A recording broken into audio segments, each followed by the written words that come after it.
May mga sakit na hindi sumisigaw. Pinatahimik lang nila ang lahat ng nasa paligid nila at kapag ang kalungkutan ay dumaan sa pintuan, kung minsan ang pagkabata ay lumalabas sa bintana. Iyan ang nangyari sa dalawang magkapatid na kambal na kahit napapaligiran ng karangyaan sa isang hindi nagkakamali na mansyon, ay tumanggi sa mga mahahalagang bagay, pagmamahal, tawanan at maging ang pagkain. Ang kawalan ng kanyang ina ay naging malamig na kastilyo ang bahay na iyon, kung saan kahit ang mga pagkain ay walang lasa, walang yaya ang nanatili, walang sapat na mga laruan.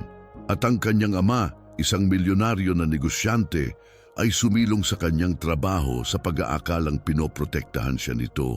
Samantalang, sa katunayan, ito ay nagtatago lamang. Ngunit ano ang mangyayari kapag ang isang tao ay tahimik na pumasok nang walang pangako at binago ang lahat? Iyan ang ginawa ng isang simpleng babae nang walang napakatalino na resume, ngunit may kakaibang bagay: sensitivity. Hindi siya nagdala ng magic o rules. Nagdala siya ng pagmamahal, isang asul na notebook at isang tunay na tainga. Ang kwentong ito ay higit pa sa isang mayamang tahanan at malungkot na mga bata. Ito ay nagsasalita ng mga bagong simula, ng emosyonal na koneksyon, ng isang mapagmahal na yaya na naging anchor para sa isang pamilya na nalulunod sa kalungkutan. Kung naisip mo man na walang solusyon, marahil ang kwentong ito ay magpapatunay na mali ka. Ang lahat ay tila perpekto mula sa labas. Isang napakagandang mansion sa kanayunan ng São Paulo, mga imported na sasakyan sa garahe at dalawang kambal na napapalibutan ng mga mamahaling laruan at teknolohiya. Ngunit sa loob, nakakabingi ang katahimikan dahil sa biglaang pagkawala ng kanilang ina, walang ngiti na nagtagal. Sina Lucas at Helena, malalakas na pangalan para sa mga batang 6 na taong gulang pa lamang, ay nahulog sa isang batang pagluluksa na hindi maabot ng sinuman. Hindi sila umiyak ng malakas, ngunit tumanggi silang kumain, maglaro o makipag-usap. Bawat pagtatangka upang makalapit ay sinalubong ng isang blangkong tingin at sinira niya ng sinumang sumubok tumulong. Ang kanyang ama, si Gustavo, isang iginagalang na negosyante sa sektor ng pamumuhunan, ay nagkulong sa likod ng mga screen, mga chart at walang katapusang pagpupulong. Ang paglalakbay ay ang kanyang paboritong pagtakas. Ipinagkatiwala niya ang lahat sa kanyang pamilya, kasama na ang patuloy na paghahanap ng taong mag-aalaga sa kanyang mga anak. Spoiler, walang magagawa.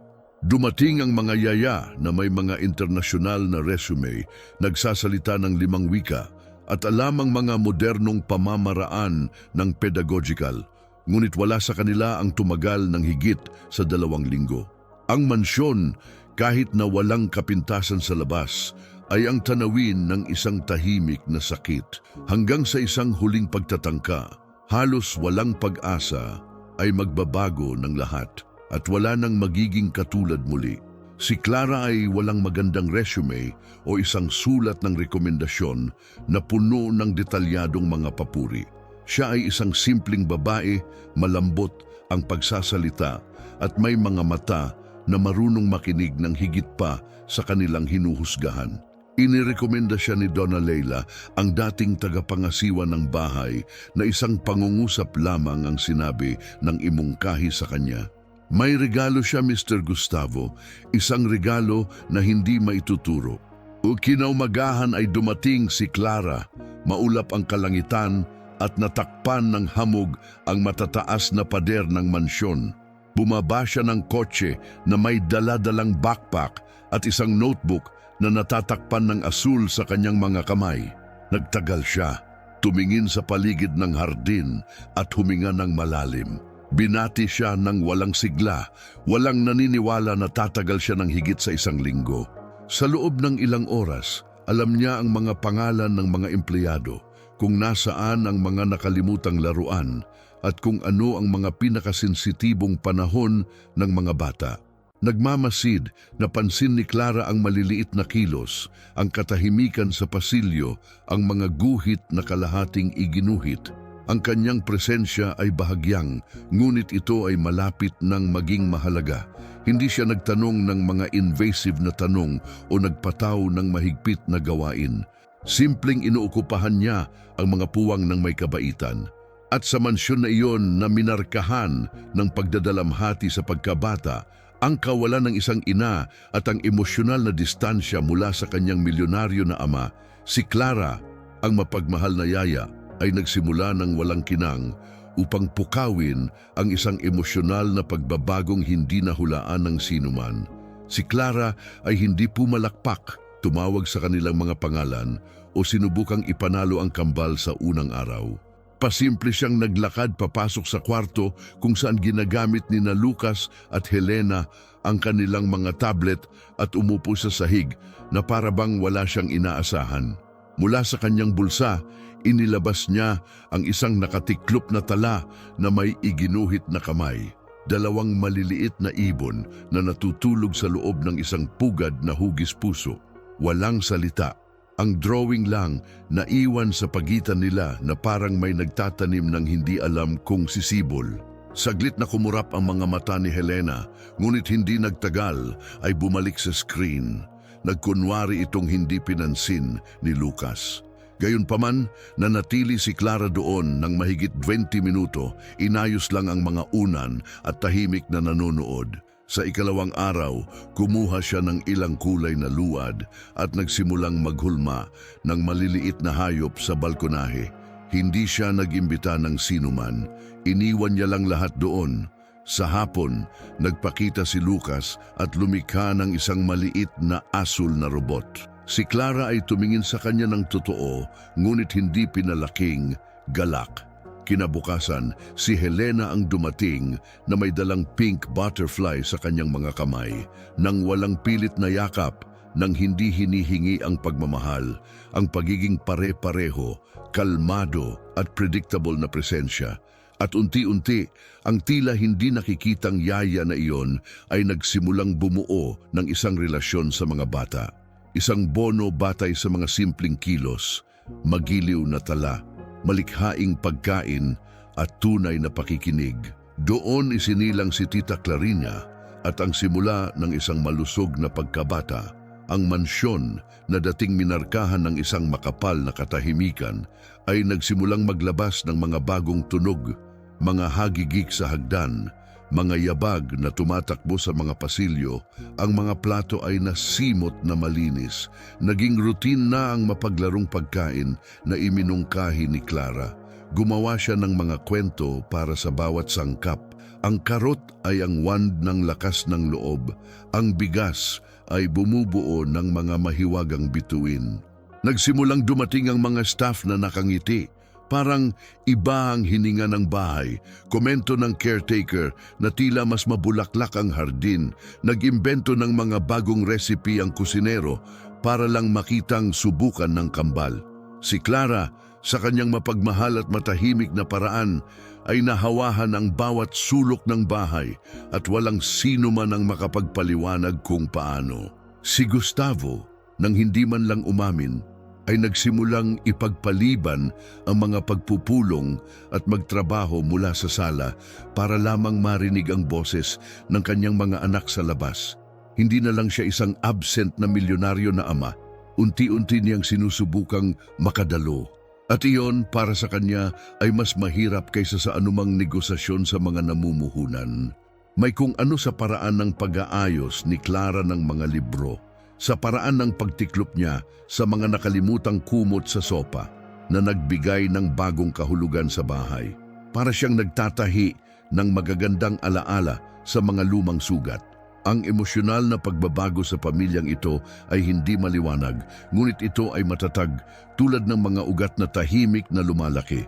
Henrique, oo, tawagin natin siya sa pangalang tila inilaan ng tadhana para sa family reunion na ito, ay nagsimulang mas malapitan si Clara. Hindi lang ang pag-aalaga niya sa kanyang mga anak ang nakakuha ng atensyon niya, kundi ang paraan ng pagtingin niya sa mundo. May tahimik na pagmamahal sa bawat kilos. isang paggalang sa timing ng mga bagay. Sa gabi, habang inaayos ni Clara ang mga mapagmahal na tala na iniwan ng kambal, si Henrique ay lilitaw sa kusina na may banayad na mga dahilan. Isang baso ng tubig, isang pinainit na piraso ng tinapay, isang tanong tungkol sa kanilang gawain. Napangiti siya ng walang pagmamalabis na parabang naiintindihan niya na ang katahimikan ay maaari ding isang uri ng pag-uusap. Unti-unting naging komportable ang katahimikan sa pagitan nila. Sa halip na hawakan, may mga nagtatagal na sulyap. Sa halip na mga pangako, may mga pag-uusap tungkol sa nakaraan, tungkol sa pananabik, tungkol sa kung gaano kahirap mag-move on kapag ang sakit ay nabubuhay pa sa silid. Nakinig si Clara nang hindi hinuhusgahan. Hindi nagmamadaling nagsalita si Henrique. At sa banayad na palitan na ito, nang walang malalaking pahayag, isang bono ang ipinanganak na mahirap pangalanan. Naroon pa rin ang alaala ng kanyang ina at hindi kailanman sinubukan ni Clara na palitan siya. Sa kabaligtaran, binanggit niya siya ng malumanay, totoo. Dahil dito, lalo siyang hinangaan ni Henry. Ang mapagmahal na yaya na iyon ay hindi lamang muling itinayo ang mga bata. Siya nang hindi alam ay nagpapanumbalik ng kulay sa puso ng isang lalaking sumuko na sa nararamdaman. Ito ay isang malamig na Martes ng gabi, isa sa mga kapag ang fireplace ay naging puso ng bahay.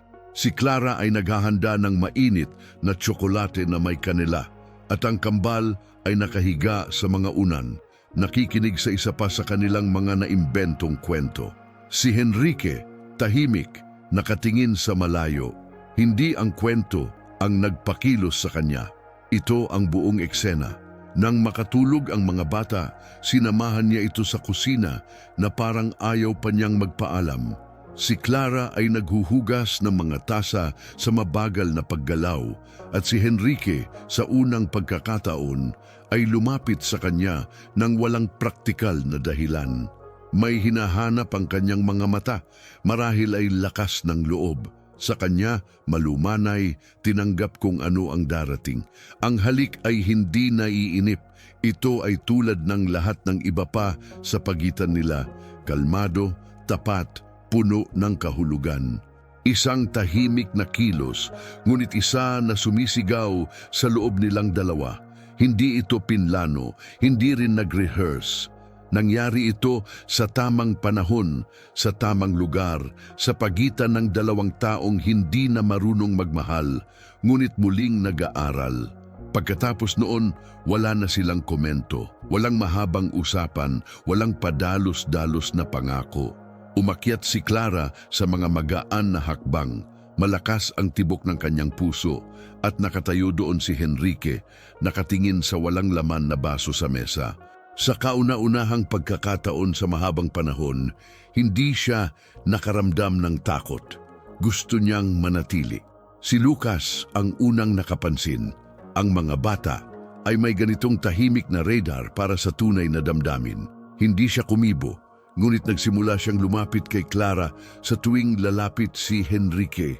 Para bang pumayag siya sa isang tahimik na kilos nang hindi na kailangang intindihin ang lahat. Pakiramdam lang ay masarap sa pakiramdam. Si Helena, na mas sensitibo, ay ipinatong ang kanyang ulo sa balikat ni Clara isang gabi at bumulong. Mananatili ka, tama? Walang hinihingi, tanging pagnanasa. Hinawakan ni Clara ang kamay niya at simpleng sumagot, "Kung depende sa akin, oo." Ngumiti ang dalaga at bumalik sa pagtulog. Sa simpleng sagot na yon, mayroong pangako na pinakamahalaga. Kinabukasan, iginuhit nilang dalawa ang isang bahay kasama ang 4 na taong magkahawak kamay at isang malaking araw sa taas. Maingat na iniingatan ni Clara ang papel na para bang alam niyang may simbolo ng mas malaki doon. Ang nabuong pamilyang iyon ay hindi nangangailangan ng parehong mga apelyido, mga tunay na ugnayan lamang. Mula sa sandaling iyon, walang duda. Hindi na nakita ng kambal si Clara bilang isang yaya na dumarating at umalis. Siya ay bahagi ng kanilang gawain na may pagmamahal, ng kanilang mga kwento sa oras ng pagtulog, ng mesa ng almusal na may mga prutas na pinutol sa mga nakakatawang hugis. Siya ay isang presensya ng ina, hindi bilang kapalit ng isang umalis, ngunit sa tabi ng kanyang alaala. Nagsimulang magkaroon ng ibang ritmo ang mga umaga.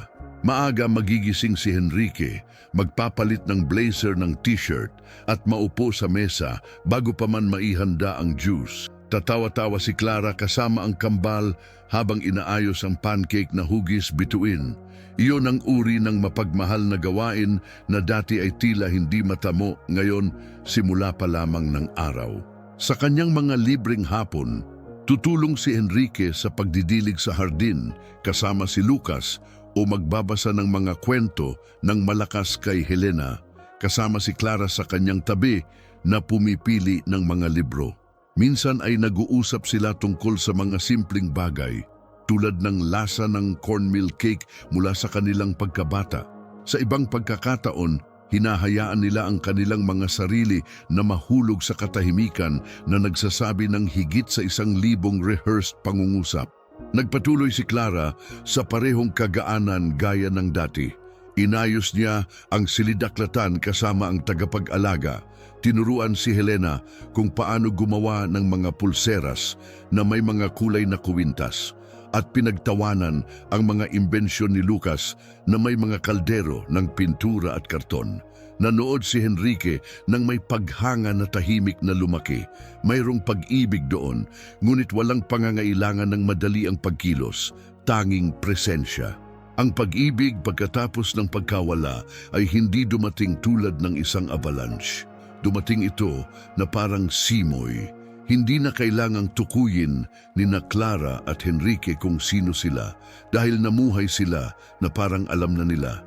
At habang ang kambal ay namumulaklak sa bawat kilos, bawat nota, bawat kusang pagtawa, ang dating nagyayalong mansyon ngayon ay tila isang bagong tahanan na may kaluluwa, init at direksyon. Isang linggo ng hapon, nag-anunsyo ang mga magulang ni Beatrice, ang kanyang maternal grandparents, na bibisita sila. Ito ang unang pagkakataon mula nang mawala ang kanilang anak na babae. Nangangamba si Clara, ngunit hindi niya ito ipinakita. Sa halip, naghanda siya ng simpleng cornmeal cake kasama ang kambal at inayos ang mga napkin na may mga disenyong ginawa nila. Pagdating ng mga lolo't lola, nakita nila ang dalawang nakangiting bata. Magkahawak kamay si Clara at isang lamesang nakaayos sa hardin. Ang epekto ay kaagad, napuno ng emosyon ng silid. Mahinang sigaw ng lolo ni Lucas. Hindi binitawan ng lola ni Helena ang mga kamay ng kanyang apo. Ang mansyon na dating kasing kahulugan ng pananabik, ngayon ay nakahinga ng init. Tahimik na pinagmamasdan ni Henrique ang lahat na may luha sa kanyang mga mata. Alam niyang hindi lang reunion ang moment na ito. Ito ay tungkol sa pagpapagaling.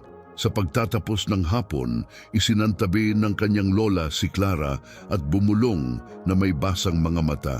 Salamat sa pagbabalik sa kanila ng kanilang buhay. Tumango lang si Clara habang nakangiting pinipigilan ng luha. Makalipas ang ilang araw, naghanda si Enrique ng tanghalian sa hardin. Ang mga malalapit lang sa kanya ang inimbitahan niya. Nang tumayo siya na may hawak na sobre at iniabot kay Clara, walang nakakaalam kung ano ang aasahan. Sa loob ay isang drawing na ginawa ni Helena. 4 na taong magkahawak kamay sa ilalim ng malaking puso na may katagang aming pamilya. Walang sinabi si Clara, umiyak lang siya at sapat na iyon. Hindi kailanman sinubukan ni Clara na burahin ng umiiral. Sa kabaligtaran, itinuro niya na ang pag-ibig ay maaaring magkasya sa higit sa isang lugar. Nanatiling buhay si Beatrice sa mga alaala, sa mga tanong ni Helena, sa mga iginuhit ni Lucas. Ngunit ngayon, sa tabi ng mga alaalang ito, nagkaroon ng puwang para sa mga bagong pagmamahal na binuo ng may pangangalaga at presensya. Ang mansyon na dating malamig at tahimik ay naging silungan. Ang almusal ay amoy bagong lutong tinapay at tunog ng tawanan ng mga bata. Nag-iwan ng notes si Clara sa mga unan, dinala ni Henrique sa mesa ang mga bulaklak na pinulot ng mga bata. Ang lahat ay simple, ngunit iyon ang eksaktong kapangyarihan nito upang baguhin ang karaniwan sa pambihirang. Sa paglipas ng panahon, wala nang nakakita kay Clara bilang yaya ngayon. Siya ang puso ng bahay, ang link sa pagitan ng masakit na nakaraan at isang hinaharap na puno ng liwanag. Ang kanyang pangalan ay nasa mga guhit sa refrigerator, sa mga plano sa katapusan ng linggo, sa mga kwento na sinabi bago matulog. Enrique, hindi na niya ito itinago. Nakahanap na siya ng bagong simula sa pag-ibig. At sa gayon, ang muling itinayong pamilya ay hindi na natiling perpekto, ngunit ito ay nanatiling buhay, totoo, nagkakaisa. Ang gumaling na pagkabata ng kambal, ang emosyonal na pagsilang ng milyonaryo na ama, ang tahimik na lakas ng isang babaeng dumating nang walang pangako at nauwi sa lahat. Dahil kapag ang pag-ibig ay totoo, ito ay namumulaklak kahit na tila baog. Ilang beses mo na bang naisip na nawala ang lahat? Nawala ng puwang para sa mga ngiti, para sa mga bagong simula, para sa pagmamahal. Minsan, inilalagay ng buhay ang mga tao sa ating landas na hindi dumarating na may mga pangako, ngunit may presensya. At iyon ang nagbabago sa lahat. Ito ay hindi luho o oras, ito ay tunay na pangangalaga. Ang kwentong ito ay nagpapaalala sa atin na ang mga bono ay nabuo sa pamamagitan ng mga simpleng kilos. Na ang isang tala ay makapagpapagaling ng higit sa 1,000 salita. Ang pag-ibig na iyon, kapag ipinanganak mula sa pakikinig at paggalang, ay may lakas na muling itayo ang tila wasak. Ikaw naman, naisip mo na ba kung sino ang iyong Clara o kung ikaw ba ang taong iyon sa buhay ng isang tao? Sabihin sa amin sa mga komento, aling bahagi ng kwentong ito ang pinakanaantig sa iyo. Naniniwala ka ba na ang pag-ibig ay maaaring ipanganak kahit na matapos ang pagkawala? Mag-usap tayo.